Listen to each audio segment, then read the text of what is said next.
Hey legends, welcome along to Hellmouth Hotline. I am your host, Rodney Stewart, and we're getting into another little review here on Buffy the Vampire Slayer Season 3, Episode 6, entitled Band Candy.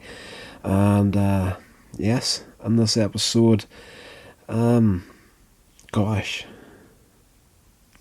air date was November 10th, 1998.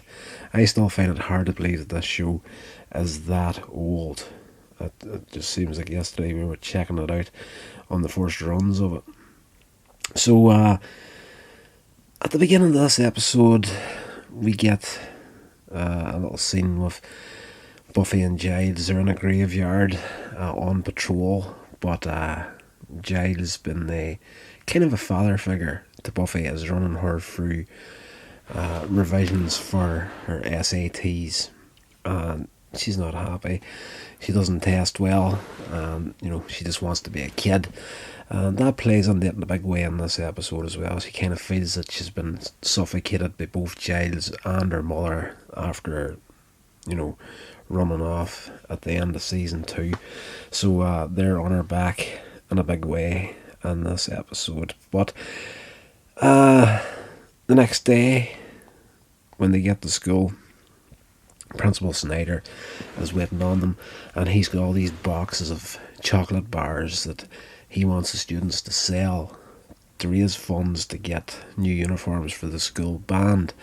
So, unknown to everyone, there's a darker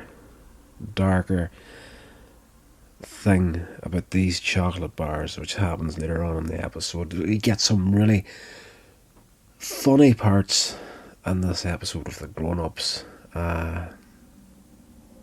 The effect that these chocolate bars has, as it makes the grown-ups act like teenagers again. It takes them back to their teenage days, and instead of being grown up and responsible, they're very, very reckless and living out the party days once again.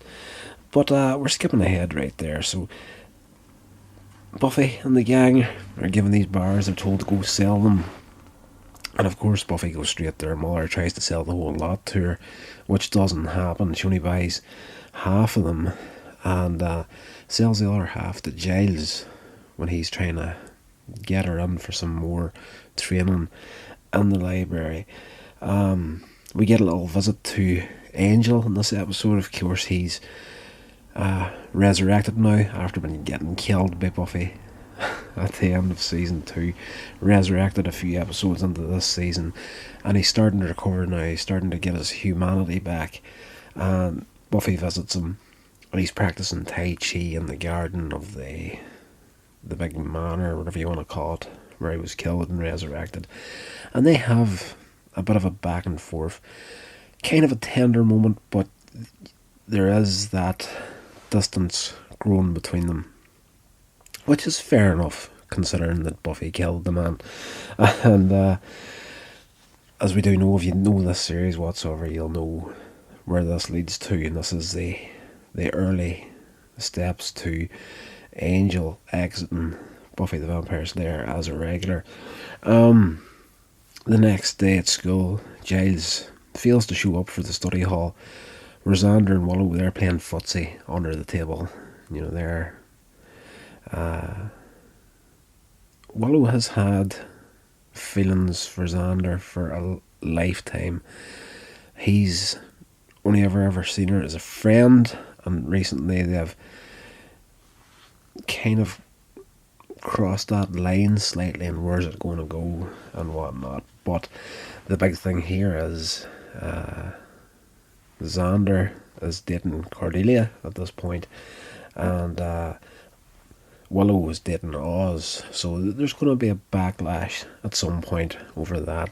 Now, before we go any further, I do have to say, this is the series where I fell off in the original run of Buffy the Vampire Slayer. I have seen all the episodes at one point or another over the years, but season 1 and season 2, I was a regular viewer right through them.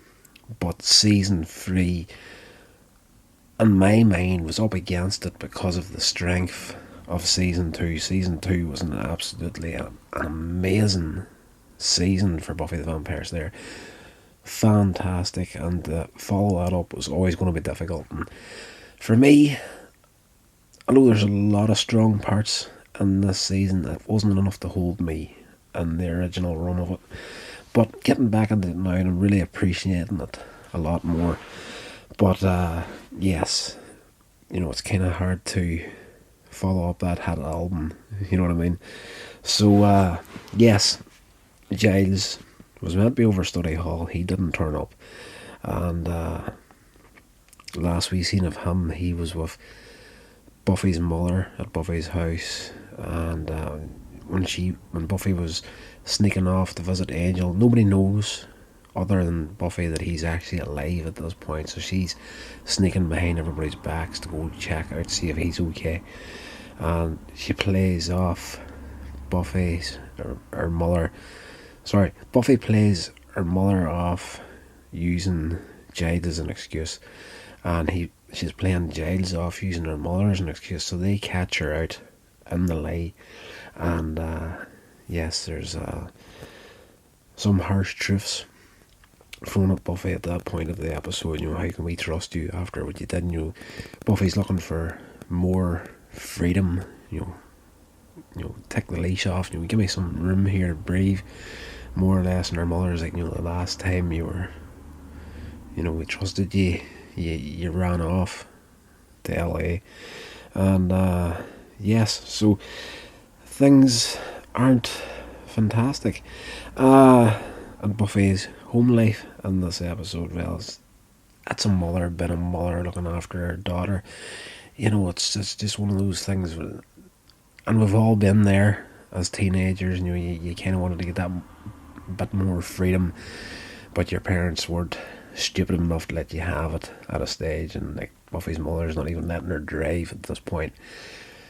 Buffy wants to drive, but she's failed the theory test, and she has no hope of getting the actual test without the theory test. So her mother is just holding her back in a few ways, and it's just the stress is showing between the two of them. Buffy been worried after Giles doesn't turn up at the study hall. She goes to his home and finds her mum on the couch, and Joyce offhandedly gives Buffy the car keys to drive home. Buffy can't believe what she's hearing here. She's like, Joyce is like, here, you take the car and Mr. Giles can drive me home. Buffy's doesn't look a gift horse in the mouth. She grabs the keys, runs, gets into the car, and goes to get Willow to head off to the Bronze. Thinking, I could study there. A little bit of dancing and studying. It's all good. When she leaves, Giles, now acting like he did as a teen, invites Joyce out for some fun. Buffy and Willow find the Bronze packed with adults who are acting like teenagers, including Principal Snyder. And there is some great comedy moments in this, as I say, in this whole episode, with the grown-ups acting as children. And Buffy and Willow are in the Bronze, and they're talking about, Willow's kind of worried. She's like, these people could have heart attacks, for goodness sake. And maybe there's a doctor here. At which point, this middle-aged, well, I want to say middle-aged man, but he looks a lot more than middle-aged, storms the stage of the Bronze with his shirt off, and he screams and does a stage dive off the stage, and there's nobody there to catch him. Boom, flat in his face in the middle of the floor. And well, I was like, I think that is my doctor. Yes, they are turning back to Giles' place to find out what is going on. But yes, Giles and Buffy's mother are heading off for some fun. At the warehouse where these chocolate bars are being made, the vampire Mr. Trick checks up on Ethan Rain. So we've got those two villains returning along with the mayor in this episode. He's setting everything in motion here. There's a demon that he has to pass a tribute on to stop it from attacking and destroying Sunnydale. It's like, his campaign when he was elected and whatnot. He knows all about the demons and that sort of thing, and he's keeping them all in check by doing this, that, and the other. And there's one of these demons involved in this episode. So at the warehouse where these chocolate bars have been made with whatever magic voodoo is on them that turn the adults into teenagers again, Mr. Trick is involved. Ethan Rain, they're checking the production of the chocolate bars, and Trick suddenly accuses one of the workers of eating the candy, and he kills him as an example to the other workers that are there. Buffy eventually, she puts two and two together and realises that the candy is making everyone act like immature teenagers, so she sends Willow and Oz to the library to check out, research, see if they can find out anything. And she drives to the warehouse upon arrival.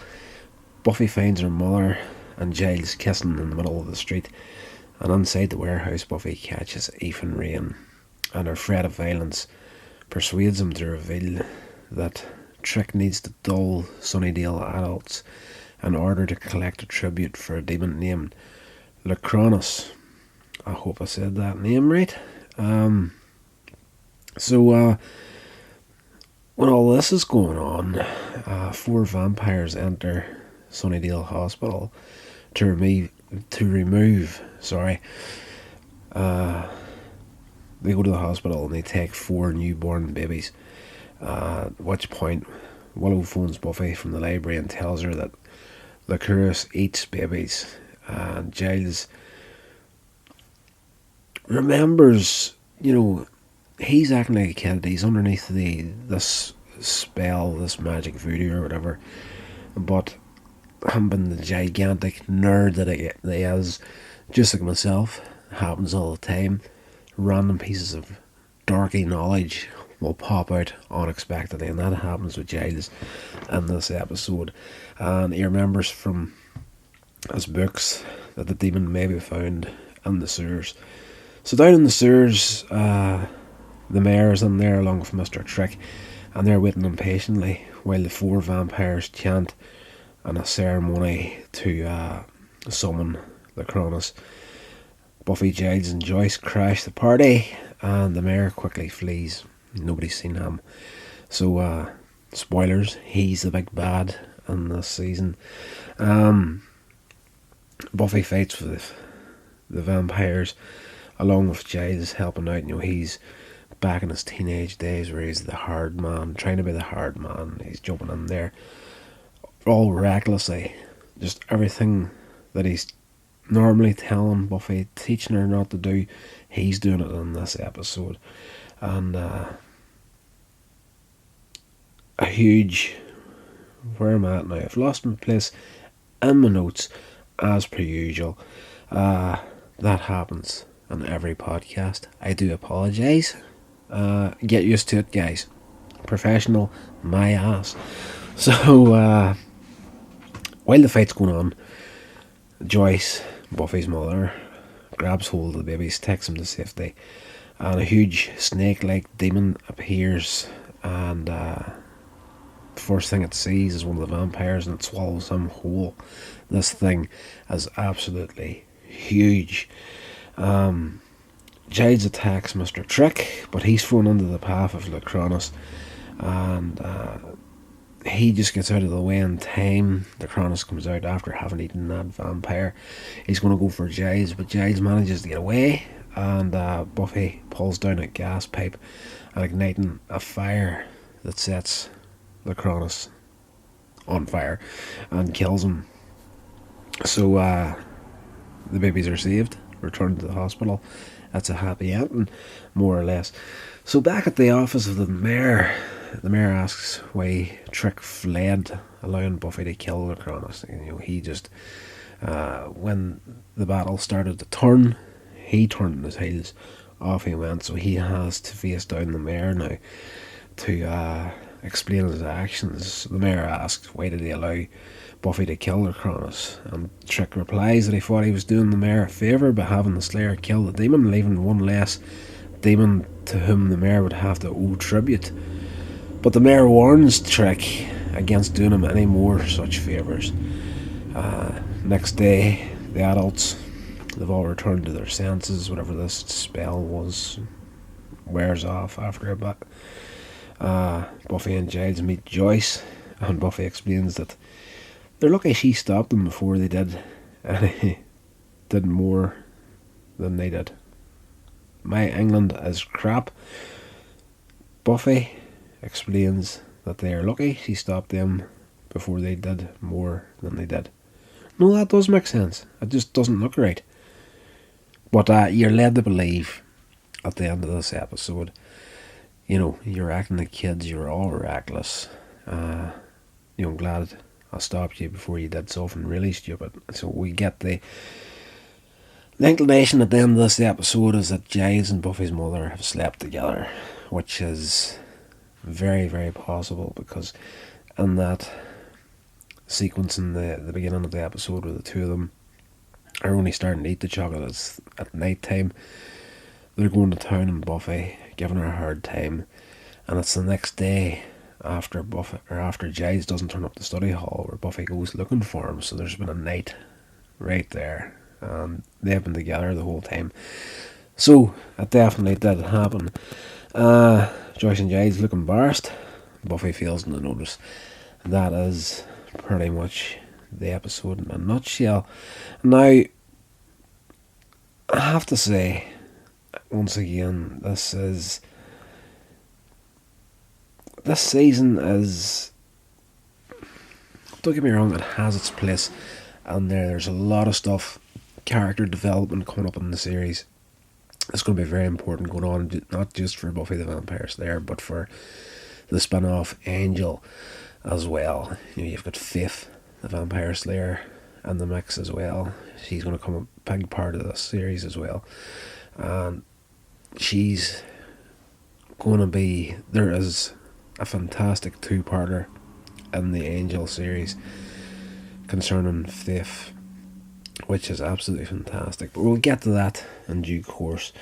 But again, this season here was, for me, in my mind, probably the toughest season for Buffy the Vampire Slayer, because it was just, after everything that went down in season 2, that was always going to be difficult to follow up.